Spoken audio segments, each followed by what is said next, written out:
Good morning, children. Welcome back. In today's session, we are going to do the book back exercises of Class 7 Geography, Unit 1, Interior of the Earth. Come, children, let us learn. Before moving on to the evaluation, let us revise the key points of the lesson. The Earth is our homeland, is a dynamic planet, as it comprises of huge mountains and high plateaus, large plains and deep valleys. And it is constantly undergoing changes both inside and outside. The structure of the earth may be compared to that of an apple. On the basis of the study of earthquake waves, the spherical earth is found to be three concentric layers: the crust, the mantle and the core. The crust is the outermost layer of the earth. The upper part of the earth crust is called Sial. It is made up of granite rocks and forms the continents. The lower part of the earth crust is called Sima.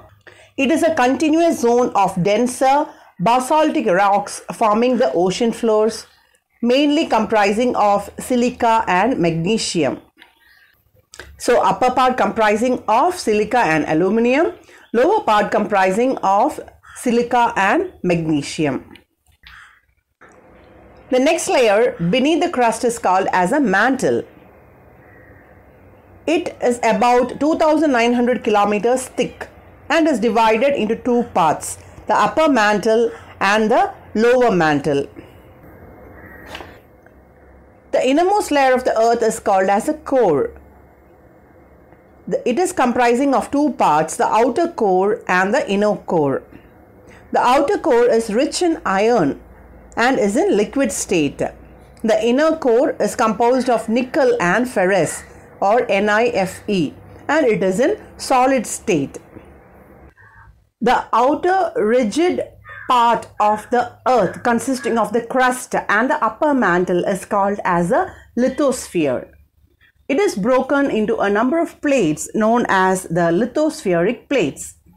Each of this plate move, either it is oceanic or continental, moves independently over the asthenosphere. The movement of Earth's lithospheric plates is termed as tectonic movements. The movement of these plates cause changes on the surface of the earth. The earth's movement are divided on the basis of the forces which cause them. The forces which act in the interior of the earth are called as endogenic, and forces that work on the surface of the earth are called as exogenic forces. The endogenic movement produces earthquakes and volcanoes. A sudden movement of a portion of the earth's crust which produces a shaking or a trembling is called as an earthquake. We know that the point where the vibrations originate is called as a focus, and the point of the earth's surface directly above the focus is called as the epicenter of the earthquake. And the vibrations travel in different directions in the form of seismic waves. The earthquake waves are recorded by an instrument known as the seismograph. The magnitude of the earthquake is measured in Richter scale.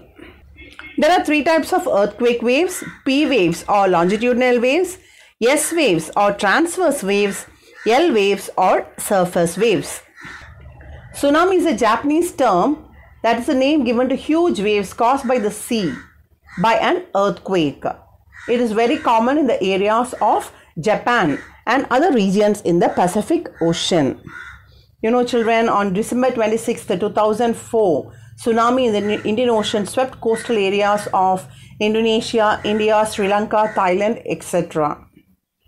A volcano is a vent or an opening in the earth's crust through which hot magma erupts from deep below the surface. The opening is in the circular form. The shape of the volcano depends on the type of the lava and the force of the eruption. There are three types of volcanoes according to their periodicity of eruption and state of activity, like active volcano, dormant volcano and extinct volcano. Volcanoes are located in a clearly defined pattern around the world. There are about 600 active volcanoes and thousands of dormant and extinct ones. The volcanic belts are also the principal earthquake belts of the world. There are three major zones of volcanic activities in the world. They are the Circum-Pacific Belt, the Mid-Continental Belt, and the Mid-Atlantic Belt. The Circum-Pacific Belt is also known as Pacific Ring of Fire. It includes 2/3 of the world's volcanoes.